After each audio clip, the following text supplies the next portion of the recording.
Recording is rolling. So Eric, go ahead. Welcome everybody to our first virtual presentation. Thank you all for being here, taking time out of your day. It's a little different, but we're all getting used to things that are very different than they have been in the past. We're looking forward to it. And our first speaker, who's been kind enough to join us for this, is a good friend of mine, Kirk Klingensmith, who I've had the opportunities to fish with on a number of occasions, tie flies with. We've had a lot of conversations, gotten to know him quite well, and he definitely knows his bass, and so he's going to put on a pretty fantastic presentation for us. He and I, I've gotten to spend a good amount of time on his boat, floating some really cool stuff, and yeah, lots of time spent talking flies and techniques, and so I'm really looking forward to this. I have not heard this presentation from him yet, but I know from many people who have seen it, it's an excellent one. So we're lucky here to have a lot of really good opportunities for smallmouth bass, almost around. And so I know that everybody here, if that's the kind of species, and I'm looking forward to it. Hopefully you are. We're working on finding some more presenters moving forward, just getting accustomed to the current format. So definitely be looking in emails and on social media for when we have some updates on future presentations and things that we'll be doing. So without further ado, we have Kirk Klingensmith, who's going to be telling us all there is to know about pursuing smallmouth bass with a fly. Thanks again, Kirk. Okay, you're welcome. Let me do a little logistics here. So what I was asked to do is to tie a fly first, and I was specifically asked to tie the Shimmering Minnow. And so I'll be doing that, and it'll probably take about half an hour to go through that, and then I'll get right into the smallmouth presentation. But just let me tell you a little bit about this fly before we turn over to the vise. Let me see, and just if hang on a second, I'm just getting everybody oriented. I think everybody should see me and the Shimmering Minnow. Did I do it right?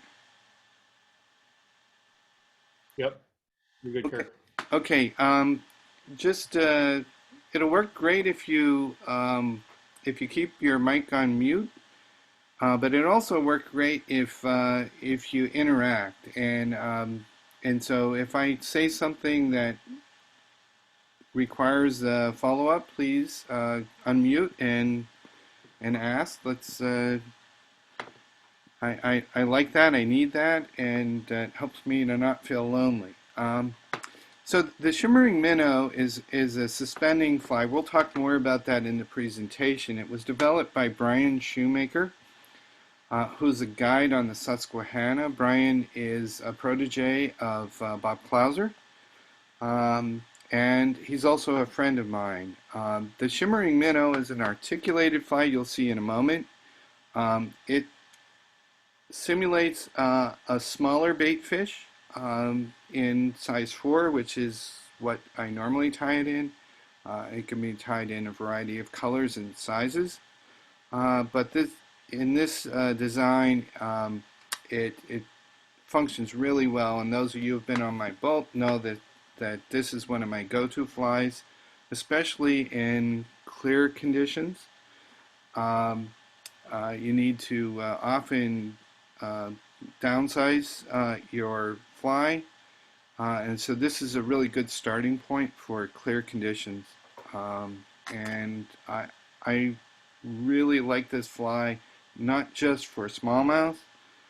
It's an awesome fly on trout, on the West Branch of the Delaware. I've caught tributary fish on this, brown trout on this. So it's a real versatile fly, and one I think that fits well with if you streamer fish. I did share the instructions and it's on the Adobe, and what I can do is, does anybody not need those instructions that didn't? I think it went out on the email, so I'm going to assume everybody that wants them has a link to them or can link to them. So what I'm going to do is I'm going to stop the share. I am going to get over to my device. Oops. That did not work. Okay, yeah, that did work. We're going to remove the spotlight here. Okay, that look good? So this is the Shimmering Minnow, and we're going to tie it in this color variation. And what we're going to do is we're going to start with the back, and then we'll tie the front. So the back portion, I'm just going to tie on a ring shanked hook. This is like an 8X ring shanked hook. It's one that I got a whole bunch of hooks on. And I'm just going to start the thread. I'm just using this for the eye and the wire. You will see that when I finish this section.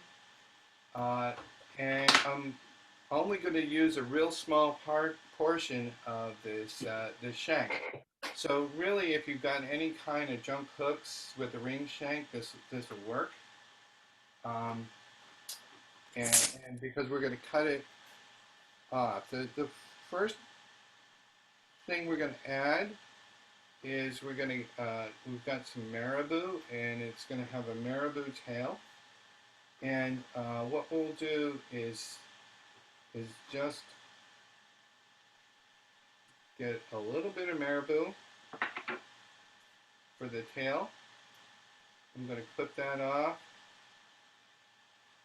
and this always happens. I'm going to tie that down. Very, very simple. Oftentimes what I'll do is I'm just going to lock this down with a little bit of super glue so it doesn't slide on the shank.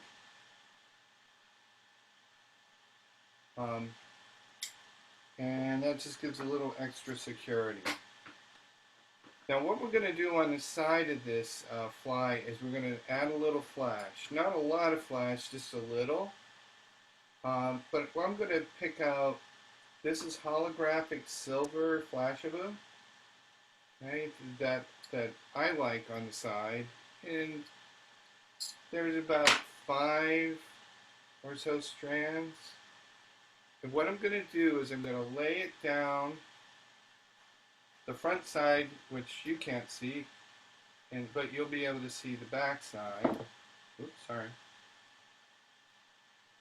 We'll fold that back, and you see that the flash extends just beyond the marabou. So I'm going to cut that flash off, so it's just a little longer than the marabou. All right. Now in this fly, we've got peacock topping in this color scheme, and I probably should have got my peacock out before I started. So I'm just using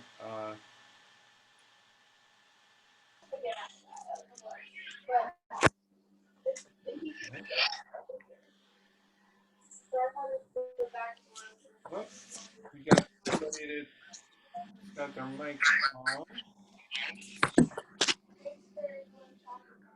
Yep.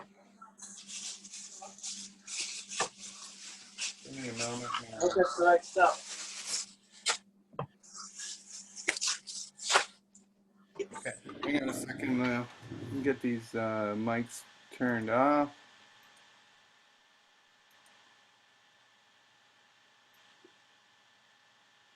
All right, good. And so what I did here is I put about 6 of those peacock pearls on the top, um, just to give a little bit of back appearance to this fly.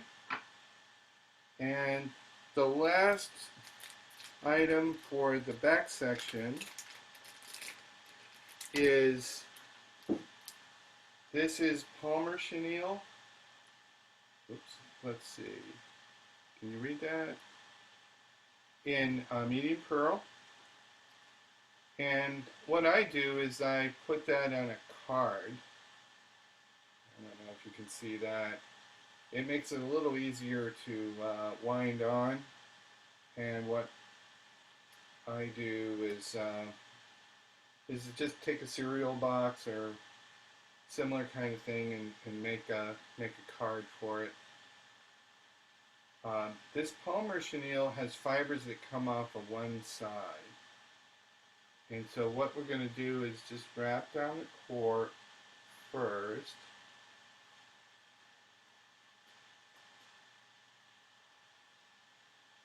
Okay, and then I'm going to wrap maybe 4 or 5 wraps on this back, just enough to give it a little flash and keep those fibers from fouling the hook. So there's 4, that's 5. Okay, now I'm going to tie this down. Again, we're using, what I'm using is flat wax nylon, so it's a heavier thread. I'm using white to match the color of the fly. And again, on those pattern sheets, it shares with you everything that I do. Alright, so my whip finisher. So I moved everything up to my office from my fly tying room because it's pretty messy down there.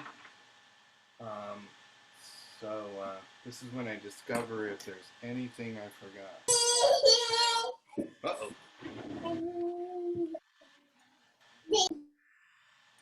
Thank you. Alright, now what I'm going to do is the little UV resin here.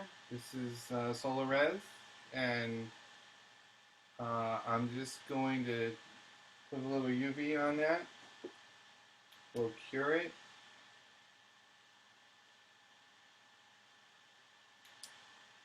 And that back section is done.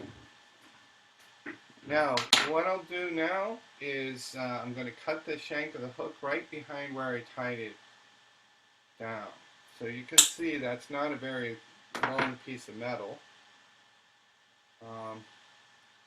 And there's the back end of the fly.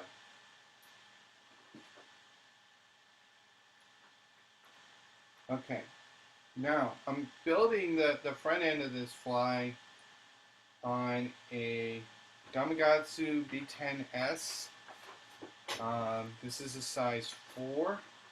Any standard wire, standard length hook will work. I love the Gamakatsus, and I tie a lot of bass patterns on them.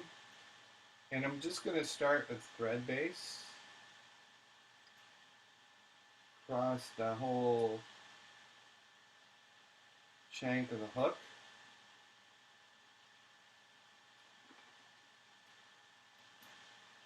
The next thing we're going to do is we're going to put a wire. So the back of the section is attached by wire.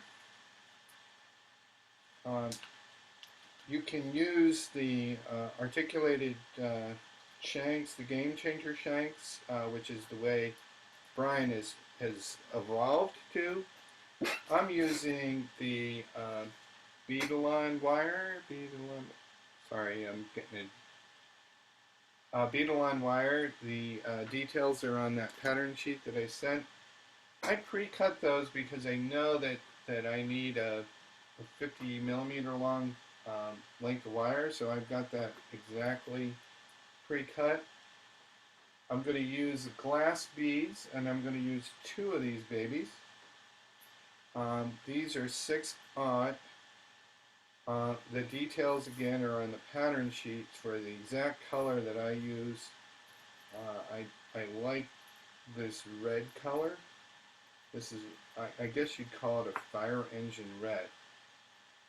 So what I'm going to do is I'm going to thread everything on to the hook, and then I'll show you what we're doing here. So let's see.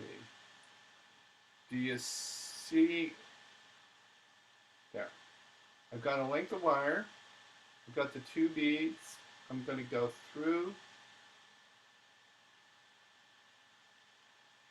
Now I'm going to come back through the 2 beads.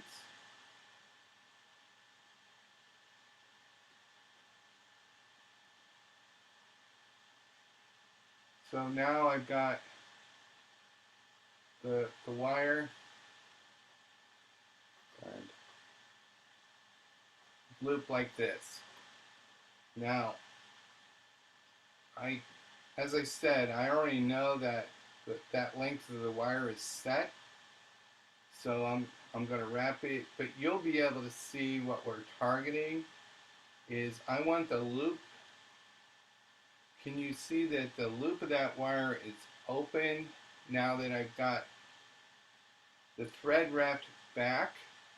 I'm seeking to have the shank of the hook and where the loop is about lined up, if that makes sense. So you'll see that I've wrapped down a little bit to get that to kink just right. I'm going to come in and I'm going to coat that area with super glue just to lock everything in place. Okay, now what we're going to do next is go back to our Palmer chenille, or Palmer chenille, and I'm going to put a few wraps on the rear of this fly. So I'm exposing the core, tying that down,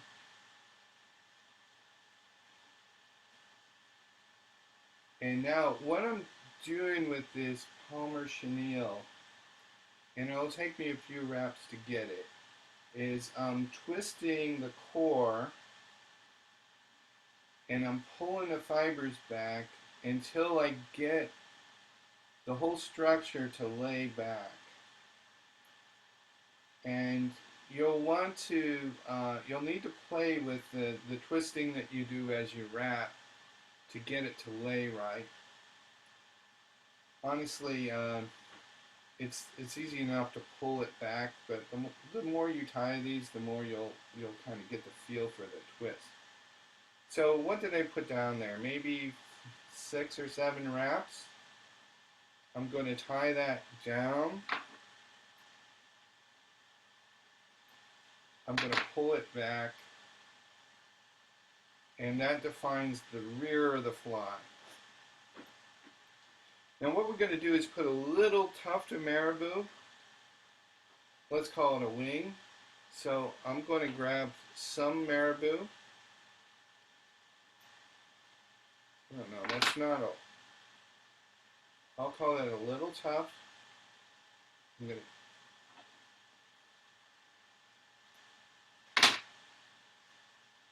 to come in and tie this down. And if it looks a little too long, I'll just pinch it off with my thumb. Now, I happen to set aside the silver holographic Flashaboo, and all I'm going to do is lay that down each side. So I'm going to lay it down the side closest to me. You won't be able to see that, but you will be able to see when I bring it around towards you. And again, I'm just going to hold on to those, and I want them just a little bit longer than the marabou. Make sense? And then the last thing I'm going to do is add a little bit of that peacock topping. That accent is, you could argue if it's required. I like the look of it. And you can see in the write-up there's a lot of different colors that I've made and that Brian's experimented with. And so you feel free to experiment yourself. But I really like this peacock. So I'm going to come in. I've got 4 or 5 of those hurls, the peacock hurls. I'm going to tie that down on the top. Just at the same length as the marabou, and then cut it off. Now I'm going to come back in with my Palmer chenille, and I'm going to just finish off the head of this fly. So now my Palmer chenille is tied down, and I'm going to wrap that forward again. I'm going to encourage the fibers to.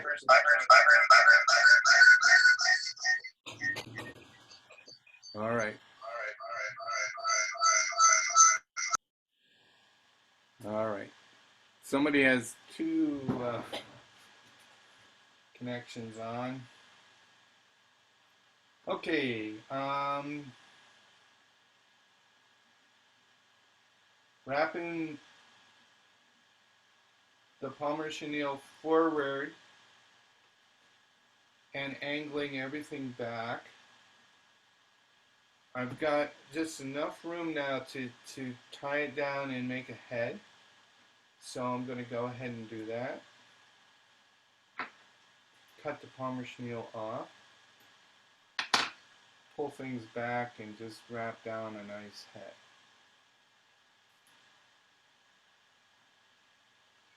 I'm going to come in and whip finish that baby.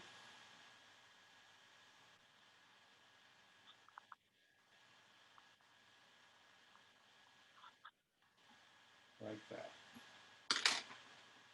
Now we're going to come in with the UV resin and finish the head of the fly.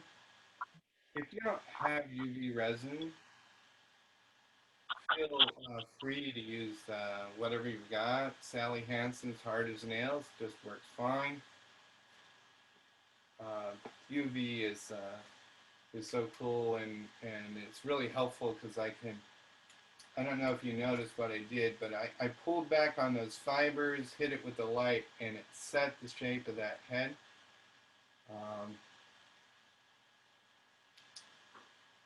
So now the fly is nearly finished, but for those of you who don't know smallmouth, smallmouth always attack the head. So for a smallmouth fly, putting more than one hook in is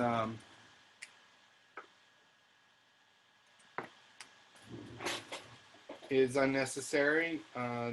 All you need to have is the hook near the head, and most predator fish attack the eye. So I tend to put eyes on all my streamers, and I tend to oversize the eye. In this case, I'm using Mirage eyes. They're particularly shiny, but you can use silver, pearl, that kind of thing. I'm using 6mm, and the way we're going to do this is I've got some E6000, which is a silicon glue. I'm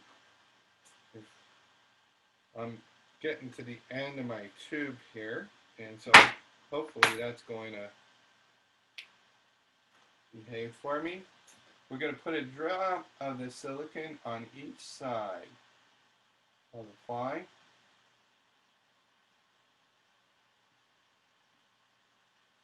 So I've got silicon on both sides of the fly now. And now I'm going to take my eye. Let's do your side first. I'm just going to mash that into the silicon. I found that the silicon, the E6000 makes a real durable, um, it makes the fly durable. It's not uncommon though to lose an eye or two, and what I'll do is if I lose an eye, I'll just set it aside and come back and re-glue eyes. But I've had good luck with that E6000. So there it is the Shimmering Minnow, and with the peacock topping. This is a favorite color combination. Um, I've I tie this in a variety of other colors. Chartreuse in yellow is a real good smallmouth color. Um, but I've tied it from everything from olive to white, etc. So, anybody have any questions? I'm gonna reset before I leave the vise.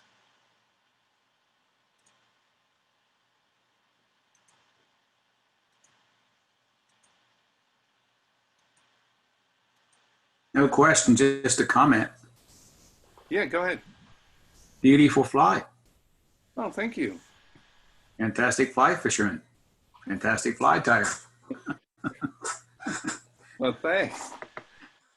It also works in olive green, I know. Yes. It's the only thing that worked for me 2 days ago. Only fly that worked. Yeah, we were catching them on the olive, and they really wanted it. They wanted that color. I know that some of the rest of you, we've been sharing this pattern and experimenting with black and other colors. I have done well in low clear conditions with a smaller pattern that's tied on a size 6. And it makes a fly about half the length. But I love the action of this fly in the retrieve. And again, it's a suspending fly. We'll get into suspending flies here in the talk. Any other questions? This is working for everybody? Yeah, could you show us how the fly articulates? Oh, yeah. Thanks. Let me get us to back to my fly. Okay, so this fly, the loop in the wire and the loop on that ring shank hook will allow it to swing. Okay, so this fly, when it's retrieved, when you pull it, it's going to straighten out. When you stop it, it'll tend to train wreck on it. So it'll swing with the current. Now it is true that there's flies just with a marabou tail will just move and flutter in the current. But this articulation, you want to have that joint relatively loose so it can swing in the current. But when you snap retrieve, that is at the very end of my retrieve, I twist my wrist, so when I come down, I twist. And what that does is it accelerates the retrieve at the very end of it. And what I'm doing is I'm trying to snap the tail. I do this when I'm fishing a clouser deep minnow, anything that I can see. What I have learned is that the trigger is when it snaps and falls. So a lot of these suspending flies, they're gonna fish best on a pause. The smallmouth are gonna trigger when the fly stops and twitches. And that's a lot different than other predator fish. Some predator fish want it to chase. A smallmouth is looking for the easy meal and often will take a suspending fly, just twitching and pause. Did I get to your question? Yeah, that was great. How deep do you tend to fish these? I fish these relatively shallow, so um, we'll get into suspending flies when we get into the talk. But the purpose of those is to hold on structure. Like if there's a rock, let's say there's a ledge, or as best yet is a log. I'm going to twitch that fly right in front of structure. Um,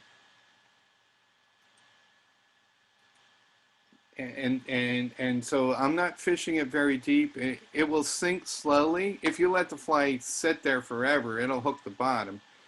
But generally, on a normal retrieve, we're probably 6 inches underneath the water, maybe a foot.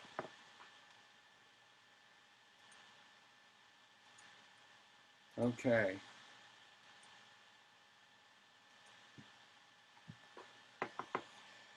Were you ready to start the presentation? Hey, for those of you that joined later, we're inviting everyone to ask questions, but otherwise I'm going to put folks on mute. You should be able to unmute yourselves to ask a question. That way, if there's background noise or you got kids or whatever, that I distract really easy, and so that helps me. Okay, I'm going to share the screen, and we're going to get right into the PowerPoint. All right. Let's see. That work for everybody? Looks good, man. Okay, great. All right, so first, a little bit about me. Let me see that in advance. So this is my 50th year of fly fishing. I've started when I was 10 years old. I started fly tying from the Boys Life magazine. I fished for as long as I can remember, and I read about tying this Royal Coachman, and I didn't have any of that fancy equipment, and I didn't even have a vise, but I had a machinist vise in my little toy machinist set, and I used that, and I tied my first flies. They were disasters, but I caught fish on them, and believe it or not, I still have them. And so I've been hooked ever since. I'm a life member of both TU and FFI. I'm a proud member of Leon Chandler. I am the president of the FFI chapter here in Big Flats, and I recently went on to our region's board of directors, and my role is to help the clubs in our region. And over the since March, we've been all wrestling together, trying to figure out how to go virtual. And so I'm also the Zoom coordinator for the board of directors, and we now have 4 or 5 chapters using Zoom and doing virtual meetings. And I think we're going to get another one, but they're coming along reluctantly. I worked for Corning for 37 years. I also went to Cornell to get my master's. And so thanks for having me. I love all different kinds of fly fishing. I just love all different aspects of fishing. I started with trout. I love saltwater. I made the mistake of steelheading, and that's very addictive. and but most of the time, when I'm fly fishing for bass. And most of the time when I'm fishing for bass, I fish a fair amount for largemouth, but most of my fishing is targeting smallmouth.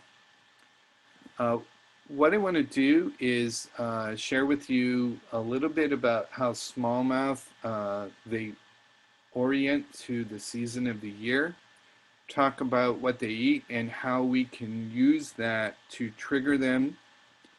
I'll talk a little bit about watercraft and how we leverage that. I've got a fairly beefy section on flies, a little bit on equipment. So let's get right into it. I love fishing for smallmouth. They're really aggressive fighters. They often will chase and attack a fly, especially when the temperatures are up. They'll outfight a trout of their size, and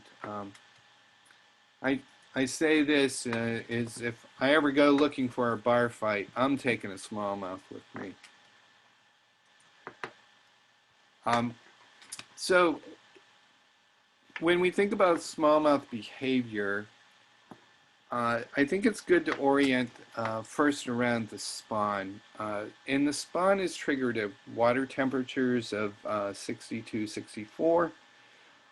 And in our area, the spawn occurs from mid-May to early June.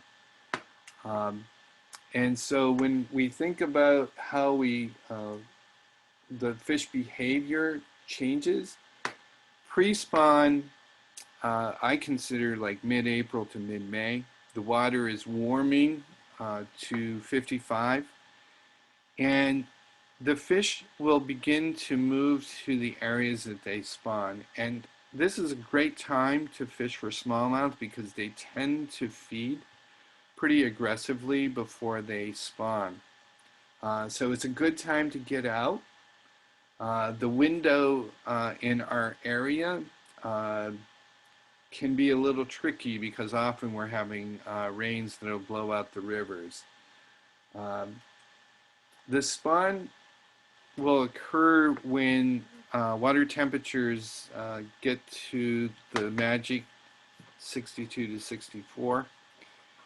In the case of fish that spawn in lakes, they'll move into the shallows and inlets. In the case of rivers, they're going to move to gravel bars, banks, inlets. But the key thing for rivers is they're going to spawn where the flow is really, really slow. So you're looking for back eddies, places that are protected from the current. In the case of smallmouth, it's the guy that does the work. The males build a circular nest, and the females will sometimes lay eggs with several males. But the male will guard the nest until the fry is big enough to disperse. So the males will guard that nest very, they're really hard to get them to move off the nest. And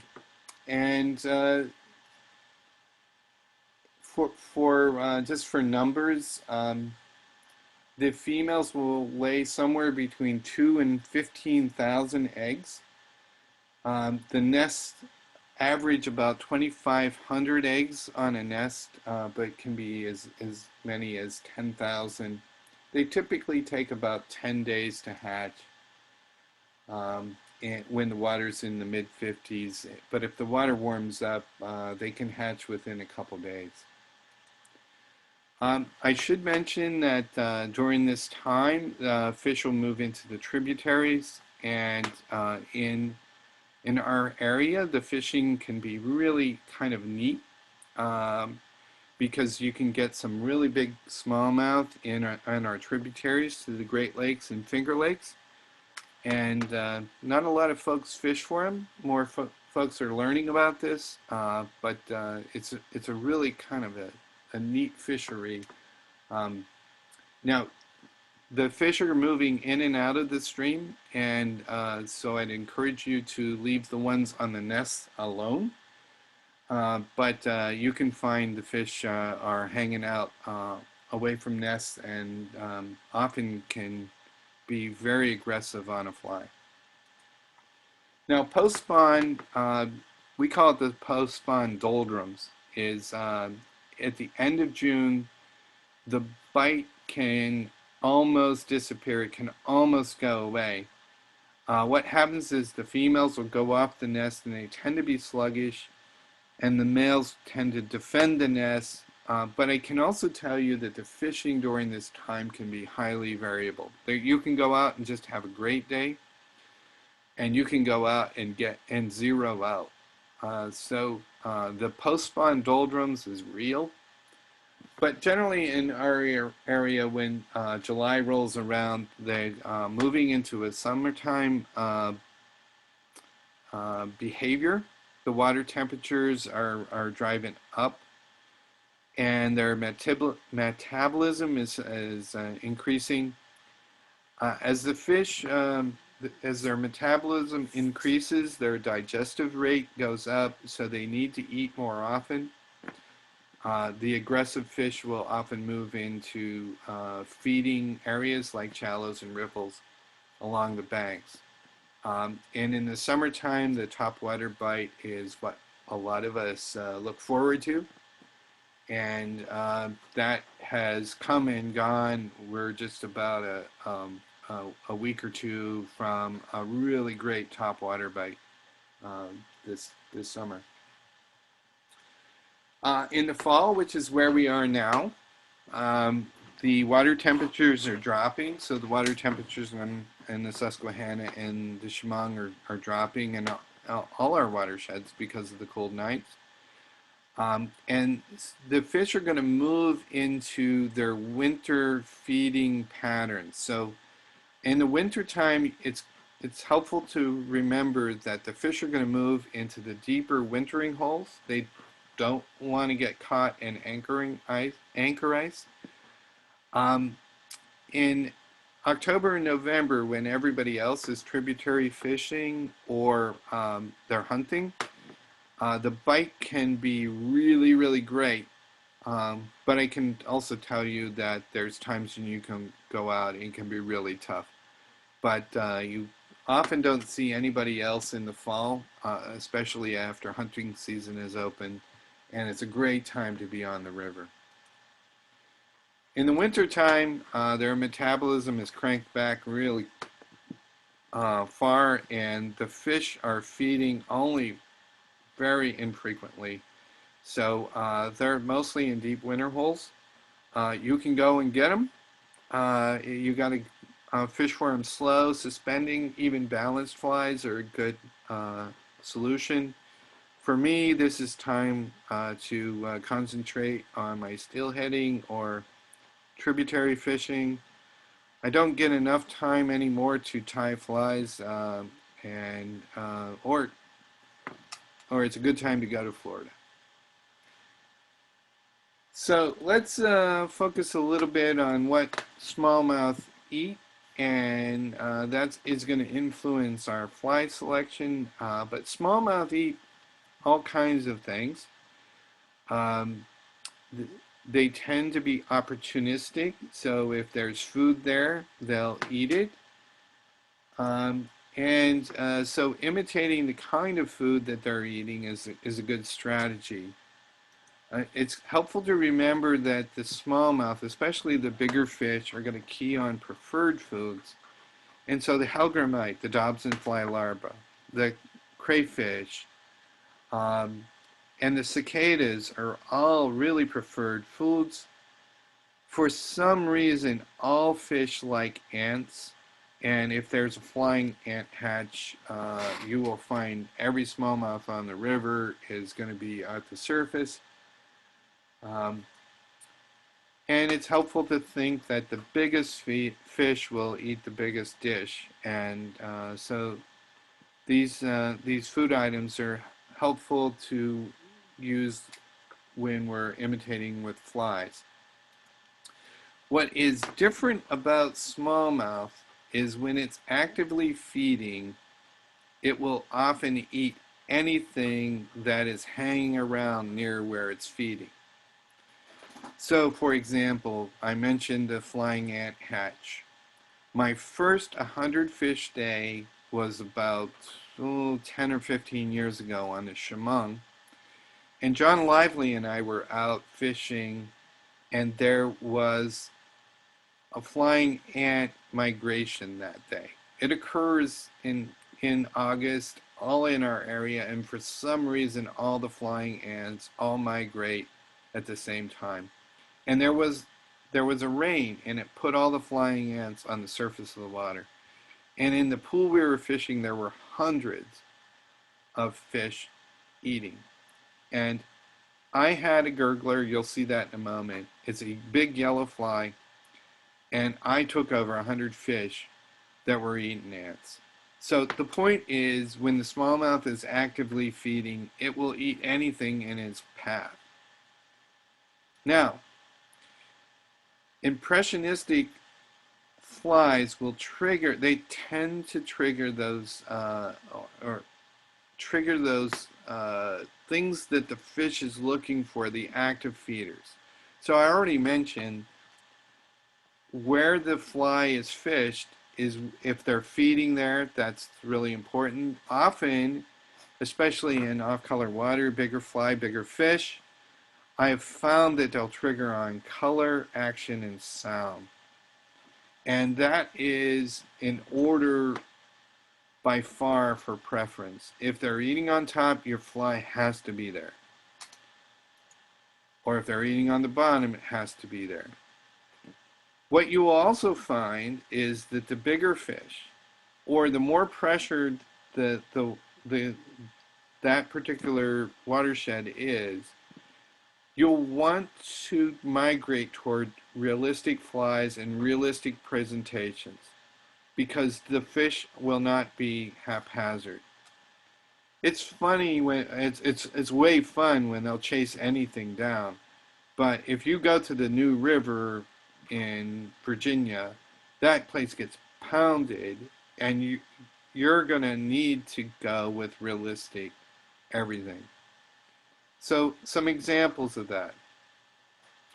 This is a cicada, and there's the 17-year cicadas, and there's annual cicadas. It's a favorite bass food. And when smallmouth are keyed in on cicadas, often all you need is a fly on the surface. And it's often helpful to use yellow or some kind of chartreuse that they'll see, and they tend to trigger even on a fast retrieve. That's impressionistic, but more realistic on pressured water means you're going to have to get closer and closer to what they're eating. That means they're used to seeing cicadas drop off trees at the edge of the river. They're used to cicadas being most active during the heat of the day. The cicadas do not move much once they hit the water. They may twitch a little bit. And you'll want to key on flies that look like what they're eating. So an example of that, oh, by the way, if you want big fish, the more realistic presentations are going to tend to get the bigger fish. So here's some examples of cicada flies that are designed more for those demanding conditions. This is Blaine Chocolate's ultra realistic cicada. This is made of foam and silly skin. This is Chuck Kraft's cork bug. This is a cork design, and his design of the fly is to look like an upside down cicada. So what the fish sees is this iridescent pattern that looks like the wings of the cicada that's upside down. These cork bugs that Chuck makes are really, really heavy, so that when they whack the surface, they hit really hard. And the whole idea is to mimic the sound of that cicada plopping off a tree. Make sense?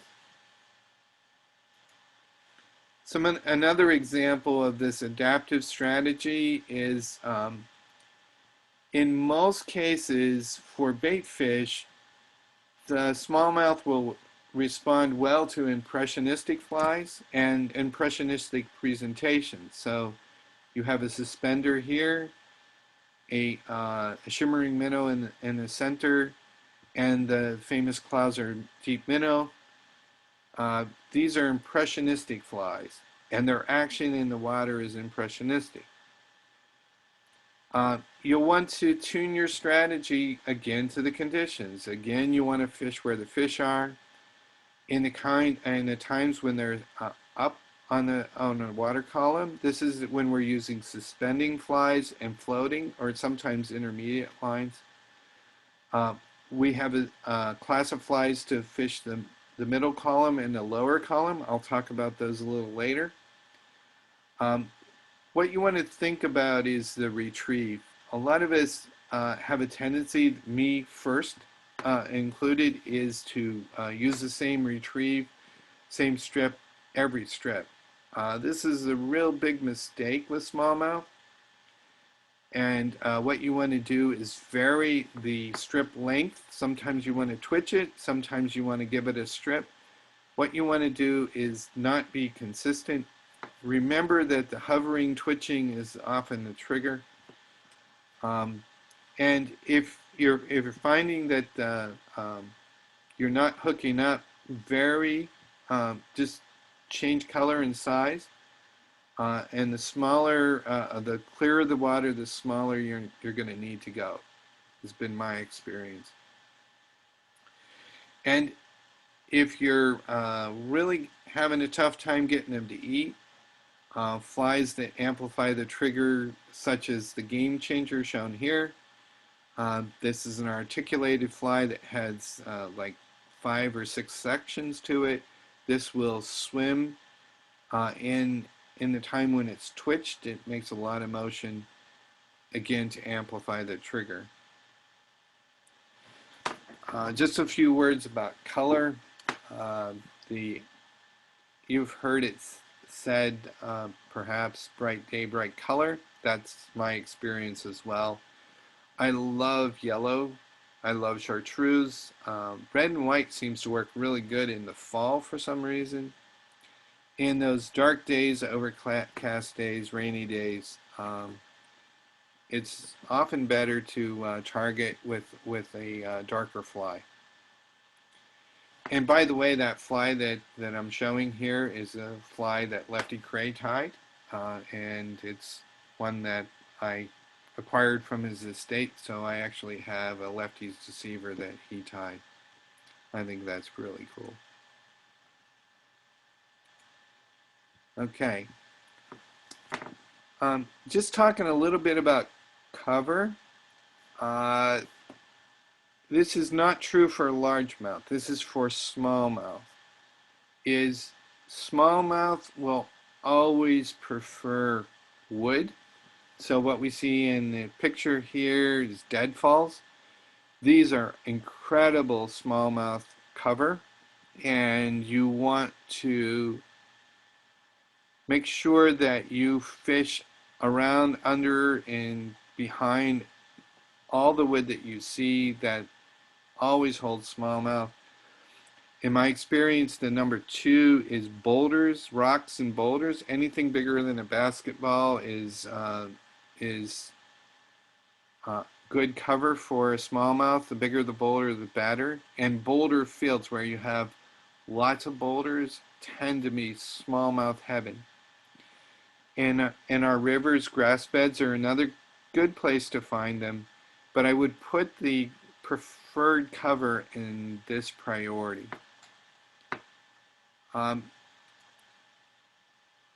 Now, what I want to point out is, if you've been on my boat, you know that when I tell you I want you to hit the cover, I mean I want you to hit the cover. I want the fly to hit the wood. I want it to hit the rocks, whatever the structure is. I want that fly to be within 6 inches of that cover, and if it's If it's like wood we can get behind, it's best if you can land underneath it. This is the key to triggering these fish, is they'll tend to reaction strike. Something comes in their protected area, they'll hammer it. So when you think about cover, Joe Cambridge is fond of saying, if you're further than 6 inches away from the cover, you may as well have thrown it on Mars. Thought is that the smallmouth are binge eaters. What do I mean by that is the smallmouth will tend to gorge themselves. They'll feed until they're gorged. Often you'll find smallmouth that are on a feeding frenzy. They got crayfish hanging out of their mouth and they're still going after more. And what happens is these fish will gorge, and then they go into a food coma where they'll just sulk until that food is all metabolized, and then they'll go in a feeding frenzy again. So they're kind of like teenagers in a way, is they just gorge and then they go on a couch. And so when we're fishing, we're looking for smallmouth that are binge eating. Now, it is true that you can tease smallmouth into eating, but it's a lot of fun to look for these fish that are on, we'll call them lit up. So the search for lit up fish, my strategy is we're trying to cover as much water as possible. Realize that the density of lit up fish in the summertime is a lot higher because metabolism is faster, so there's many more fish on the feed. In colder water temperatures, you're going to have to look further for these lit up fish. So strategy here is, if you're not into fish, keep moving. We're looking for lit up fish. We're looking for fish that are ready to play. And so strategy is, if you're not catching, moving is a really good strategy. And so to cover as much water as possible, in smallmouth fishing, watercraft are particularly helpful. And so these are different options that from canoes to kayaks to pontoons. And this is my newest addition to the fleet. I had a drift boat before, but now I have a Hyde Montana drifter, and I just got that in May. But it's a great smallmouth machine. I also have an inflatable raft that will accommodate up to 3 people, and that's a great option for some of our smaller streams or when the conditions are low like they are right now. But I got to tell you, you need Goliaths to help you get that raft on top of your vehicle. Now, let's talk a little bit more about smallmouth. One thing that's super unique about a smallmouth is they can suck in and spit out food in a nanosecond. It is incredibly fast. And I've watched smallmouth take somebody's fly, suck it in, spit it out, suck it in, spit it out, suck it in and spit it out, and that person has never ever noticed that the smallmouth has the fly. So oftentimes when we're fishing streamers, I'm fishing brightly colored flies because I'm watching them, and I can see them if we're on the drift boat because we're up high. When that fly disappears, you set the hook. Point number 2 is that smallmouth can grip like a vice. They can crush crayfish. So one of the things is that smallmouth will suck in a fly and it's got a grip on it with its mouth. When you set the hook, you've got to pull it out of its grip. they don't have a hard mouth. They just have a mouth that can hold that fly. So if you don't set that hook and you don't pull it out of its mouth grip, it's just going to open its mouth and you've never hooked that fish. So let's talk about this. If you're frustrated in hooking bass, this is usually the issue. Is we got to change our tactics to this unique capability of the smallmouth. So first of all, super sharp hooks. That's vital. So I'm using gamma hooks. If I use mustad hooks, I sharpen them.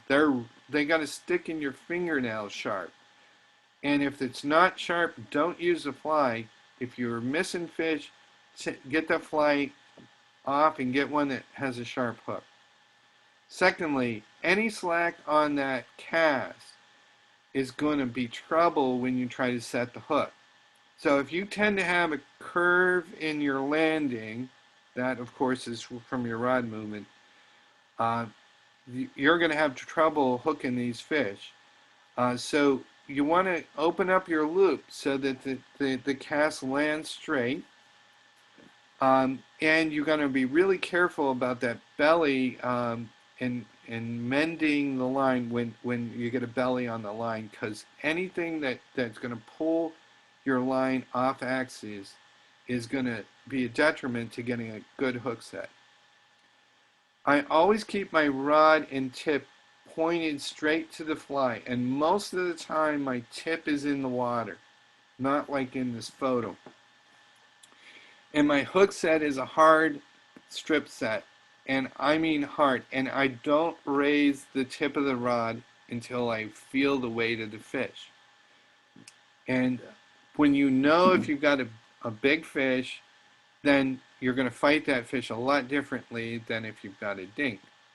Okay, but hooking the smallmouth this took a lot to learn, because I was so frustrated. You'd get out there, you'd hook them, and you wouldn't land them.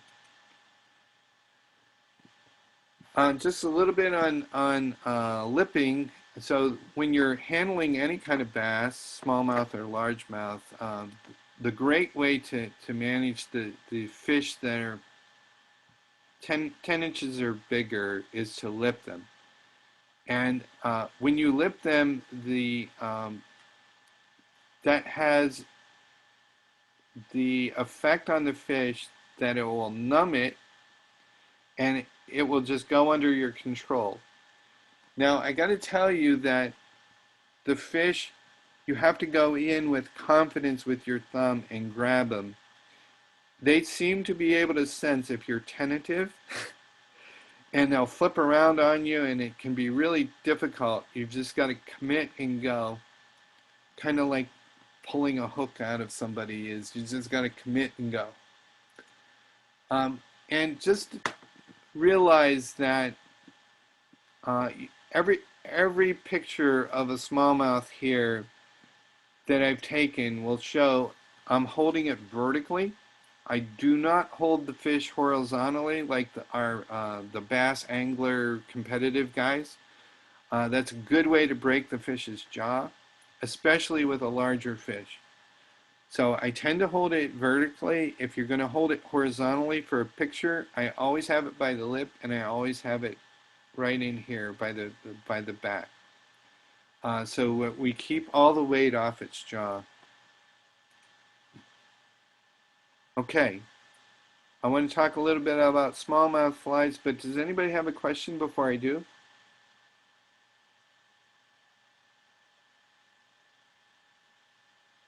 All right. I hope good. So I'm going to talk about flies and tactics because they're really coupled. Because the fly is a tool to an end. What we're trying to do is a tool to trigger. So when we think about a fly, we're trying to emphasize the triggers. That is, we want to deliver the fly where the fish are eating, where they're feeding, with the kind of motion that will induce a trigger in color. Sometimes we're trying to give them something big to attack, so we're throwing something big. Um, and sometimes when the water's stained or green, we're going to target something bright and that they can find. But the lower and clearer the water, the more it's going to be. We're going to want to tend towards something realistic. We may need to downsize it and jack up our stealth. So recommendation is, if you're into smallmouth, get this book by Tim Landwehr. This is an incredible book. Just came out a couple of years ago on smallmouth and fly tactics. I've got a bunch of smallmouth books, but I've learned the most and I've found the most great information out of this book. And a lot of what I'm going to share with you has been heavily influenced by this book. So let's talk a little bit about topwater and some topwater flies that are some of my favorites. What you see in this picture are some standard foam poppers. These are stealth bombers in the middle, and over here in the front is called a foamy Pete. This is Tony, help me. I'm not going to think of it. Some other foam patterns that a favorite of mine are the gurglers. So over here, I think you can see my cursor. The standard gurgler design I've modified. Actually, those of you that know Ray Grander, who had Pinewood Flies, this is a design I've kind of modified from one he had. The bucktail tail is the standard gurgler design from Jack Gartside. With the marabou tail, Jack's name for that was a hoverbug. I tend to fish a lot with the marabou tail, and you can see I fish that in a variety of colors, but you can also see that I prefer yellow. These different kind of foam flies are loosely labeled Mr. Wigglies, and these are fished dead drift in a summertime bite. They're a great smallmouth pattern. You fish these dead drift, you twitch the legs, and you can see some of the dragonfly patterns that I use. A more recent addition to my arsenal is these boogle bugs. There's smallmouth guys all around the country have been keyed in on these boogle bugs for a long time. They are a cork popper. They come in a variety of colors and designs. This is the standard popper on the top, and then they have what they call an amnesia bug, which is more of a slider design. And frankly, I've tied every fly that I've fished for a very long time, and it took me a while to break down and buy commercially made bugs, but I got to tell you that cork bugs are a pain in the butt to make. And there's a place on eBay that sells this fly, sells retail at $6.50 or $7. There's a guy on eBay that sells these, they're seconds for half price, and I started buying from him this summer, and these flies, I can't tell the difference between that and a standard fly.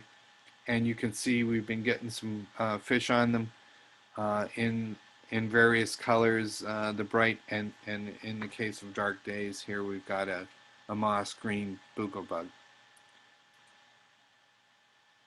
And then these are Chuck Kraft design cork bugs. These imitate cicadas. And the Creolex, the topwater Creolex over here is a floating minnow. These are cork bugs, they're super heavy. When they come down, it's like throwing a baseball in the water, which is the key to their triggering. And in the early summer, we slayed them on these. We just did really well on these topwater creolex. But of course, after I got enough to really tie a bunch of them, the fish weren't keying on the a big plop noise. I believe mainly because the water had dropped. The water levels had dropped. Okay, so for topwater, these are flies on top. Generally, no motion is often the best. That is, you want the fly to go down in the current drag free like you would fish a trout. In our case, however, for smallmouth, you can drift that along structures such as riprap or trees, and often a twitch, which is only enough movement to move the legs of the bug, is required to get that fly to trigger. As I mentioned before, the sound of the bug landing can be a big trigger, so it's really, really important for topwater and any kind of smallmouth condition to be ready when that fly hits the water to set the hook. This is a real challenge for those of us who leave go of the line when we shoot it, because I can tell you that's when the fish is going to grab the fly. So being ready when that fly hits the water to set the hook is incredibly important. Now, there are times that chugging or active retrieves can be what they want, and I can only let it up to you to vary your retrieve from a dead drift to chugging and kind of do your own survey for the day. But I've found that there's times when, most of the time when you don't move it, especially if you're trying to get big fish, that's the best way to drift a topwater. Now, I just want to mention a little bit more about the gurgler and the two-fly rig. So I'll call this smallmouth crack, and if things are really tough on the drift boat, what we'll do is go to a dry dropper setup like this, where we'll dropper off a chartreuse woolly bugger. Sometimes we'll use a more natural brown or black. But the length of the dropper will vary, but generally a couple feet up to 4 feet. And this can be a really, really effective rig. Especially for folks that are new to smallmouth, this is a good rig to use, because all you need to do is key in on the dry fly. When that moves, you set the hook. All right, let's talk a little bit about middle column, and we'll talk first about suspending flies. My favorite suspending flies are going to go between the suspender, which is a Bob Clouser pattern. It's made of a marabou tail. It's got flash in it. It's got a crystal flash body. And in the case of Bob Clouser, he ties this with a sheep's wool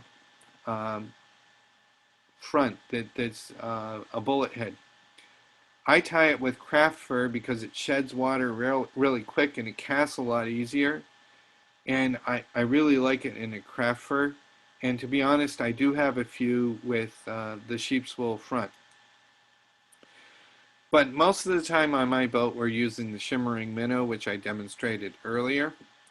It's a great suspending fly. It sinks a little bit more quickly than the suspender does, except in the craft fur, or when the craft fur, it tends to hover higher.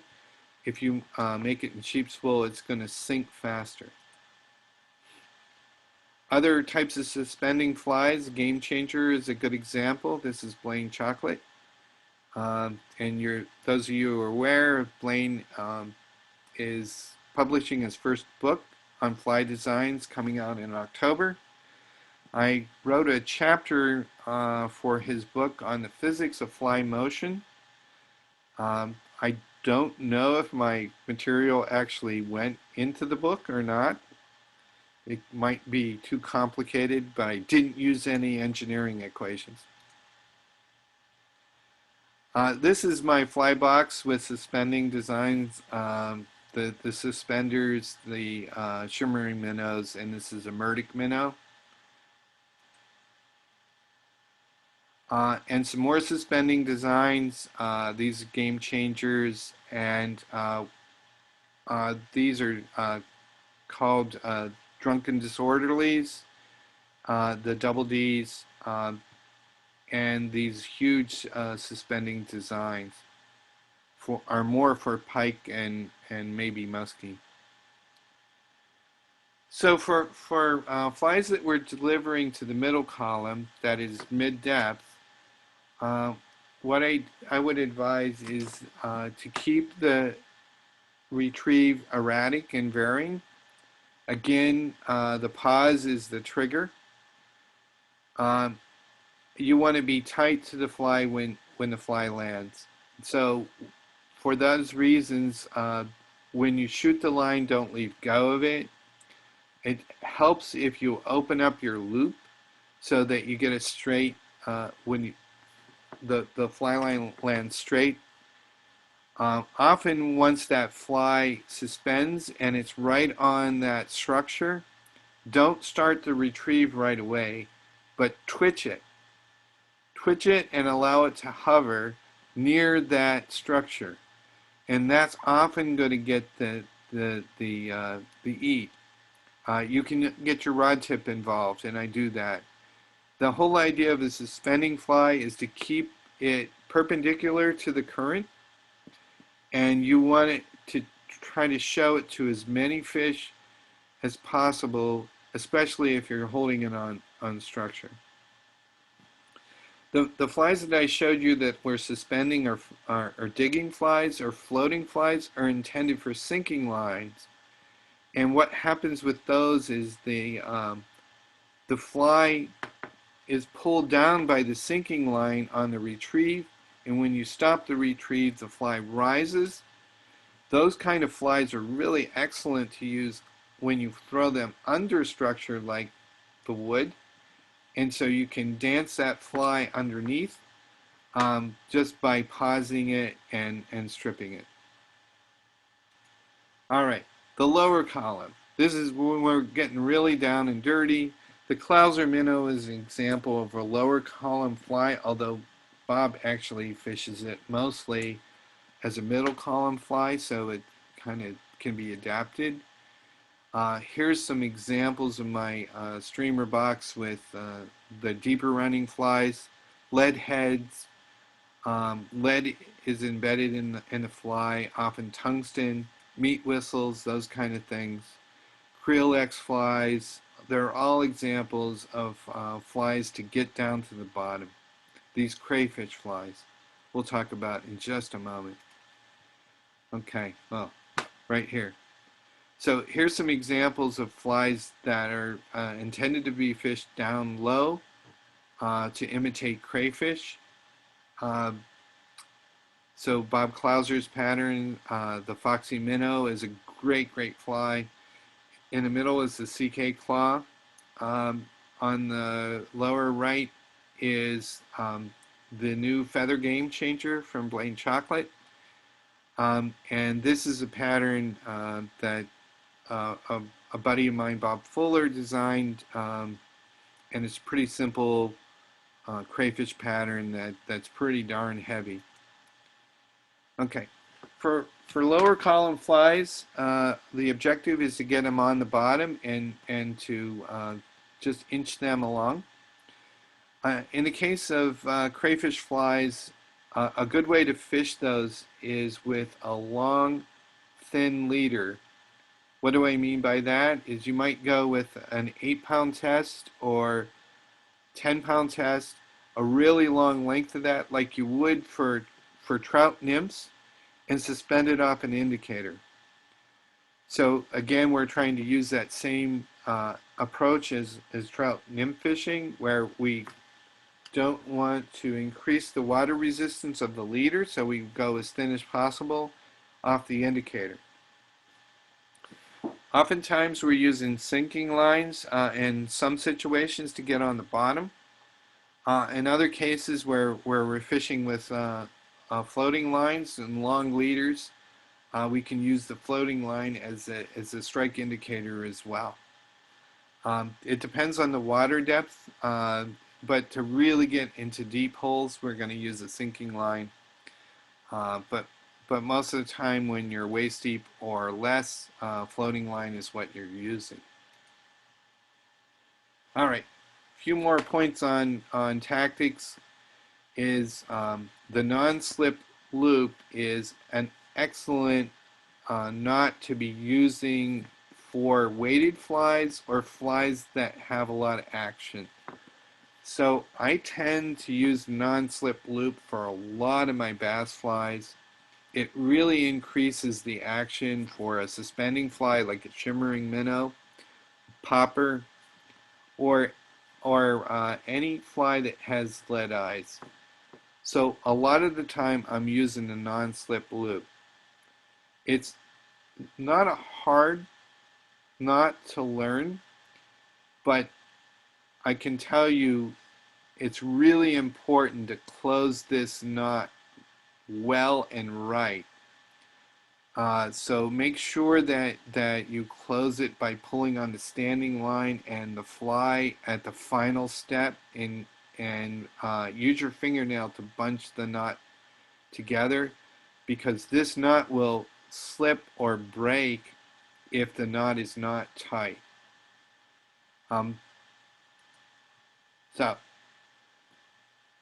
let me make the point is that smallmouth bass grow incredibly slow.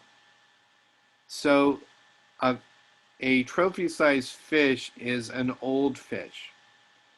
So in order to get up to 12 inches, usually you're touching a fish that's 4 or 5 years old. But trophy-sized fish are over 10 years old.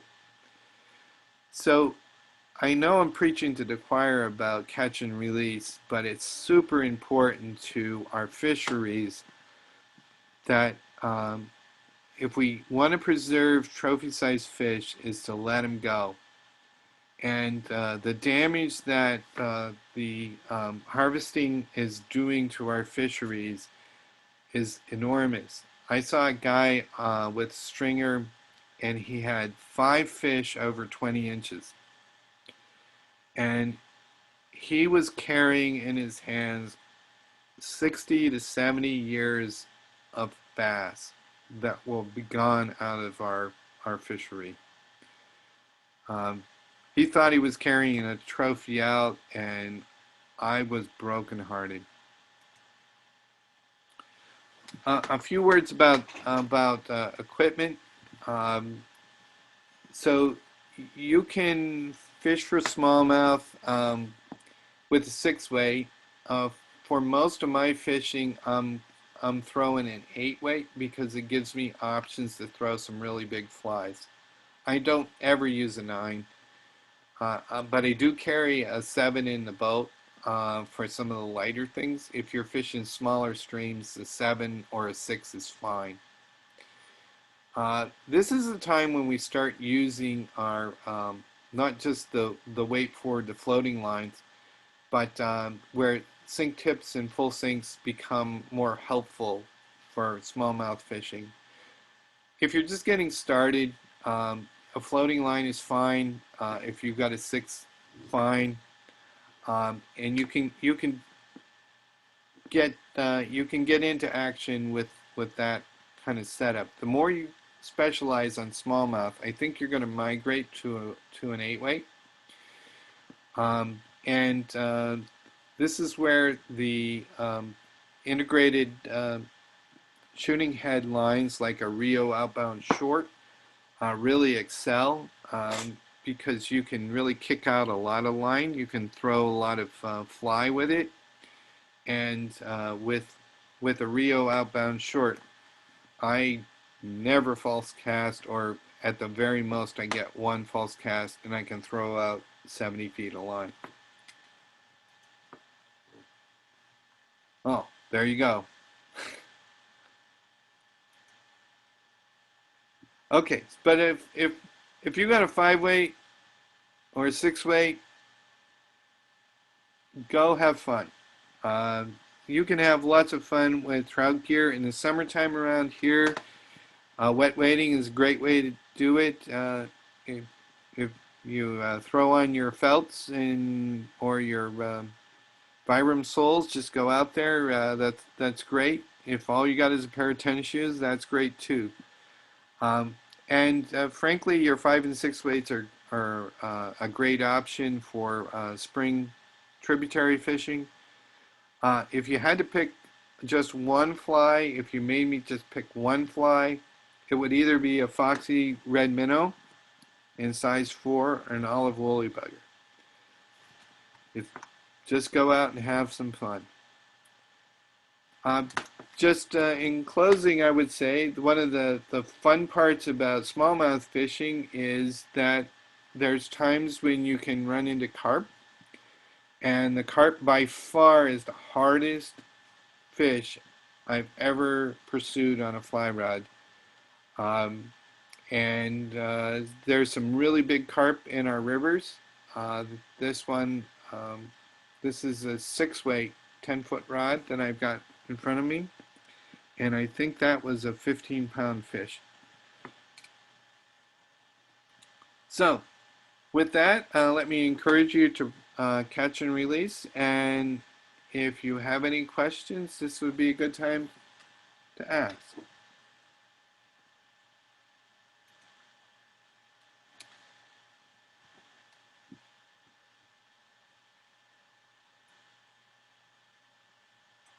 Anybody?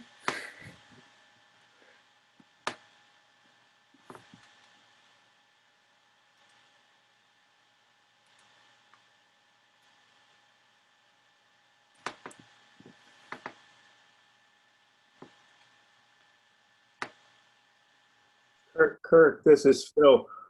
Would you want to mention some of your favorite waters without giving away any big secrets? Yeah, so I fish a lot on the Shimmering River. Um, the Shimmering is actually about a quarter mile from my house. So if I wanted to, I could carry my canoe to it. And so I love fishing the Shimmering, and it's usually really amenable to drift boat fishing. I'm learning more about the Susquehanna. I've been on it 4 times this year. I love the Genesee. The Genesee south or north of where the trout water is particularly productive. And that's a good place if you've got a kayak or a pontoon boat. There's developed launches on the Jenny, especially north of I-86. So you can there's developed put-ins and takeouts. The Jenny is too small there for a drift boat. So those are some of the local places I fish. I do travel for smallmouth. I'll go and fish Erie, Pennsylvania, especially in the springtime. Some of the Great Lakes and Finger Lakes trips. And recently, I've been taking a trip to Maine and fishing for smallmouth out of Weatherby's Lodge up in northern Maine along the Canadian border. There's some really amazing fishing there. Does that help? Yeah. I wonder, for people who don't have a boat or kayak, You have places you might talk about that are especially good for wading. So, Is Chemung wadable? I haven't fished that much. Just a yeah, little. yeah, the Shimmering is. There's some good places to go in and wade fish the Shimmering. Um, our club in the early days, we fished behind the Elmira fire station as a club outing in August, and it was really productive. Um, some easy to get to places on the Chemung would be in Corning, the Denison Park. You just go over the dike, and there's this really good smallmouth water right there. In Big Flats, the Meniere's Field, there's an access point there. It's got some really good water around that.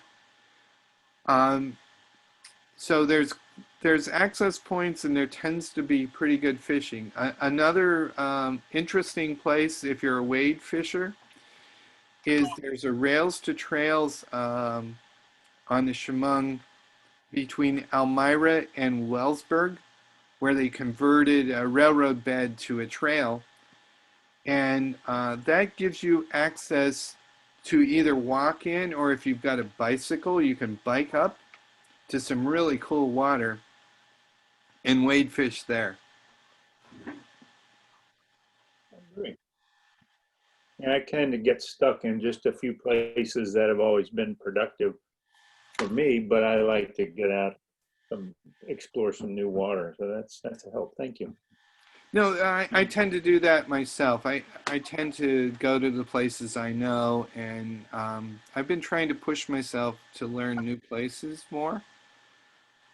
There's some really good walk-in places on the Susquehanna, and up near you guys, the Tyodotin is got some really good fishing. I just haven't fished it, and there's some really good fisheries that near Ithaca that I just don't know a whole lot about.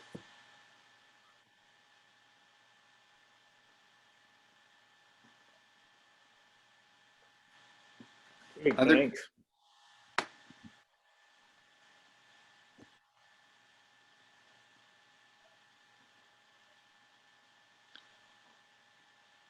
All right. Well, good. I guess I turn this back. Is Eric your?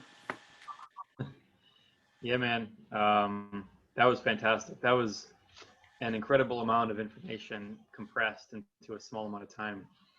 And so thank you, Kirk, for putting in the time and the effort to put together the PowerPoint and to share it for us. I'll say that the Shimmering Minnow for me is like totally different than most of the flies that I fish. And I began fishing it with Kirk on his boat, and I was just like, this isn't going to work. Like, this is not a confidence-inspiring fly. And then we began sticking fish with it, and it's incredible. And now I have a box full of them in all kinds of colors, and it's quickly become a confidence pattern for me. So that was really cool to find out. And spending enough time with Kirk on his boat, I can say that, you know, so much conveys really well. And in Ithaca, we don't have a lot of the big water rivers, but yeah, I mean, seasonally we have a lot of fantastic smallmouth fishing, and then going kind of outside of town a little bit, there's some really good opportunities. So there was so much good information in here. So thank you again, Kirk. And yeah, hopefully you can all walk away from this feeling a little bit more confident about pursuing the species. So thank you all for joining us tonight. We really appreciate it. If you have any questions, feel free to reach out to any one of us or to Kirk. And we'll make sure to, because this was recorded, we're going to be putting this onto a YouTube channel so that you can refer back to it later on, just so that you all know. Thanks, everyone. Have a great evening. Thank you. Thanks for having me. Thank you again, Kirk. It was fantastic. We really appreciate it. I had a great time.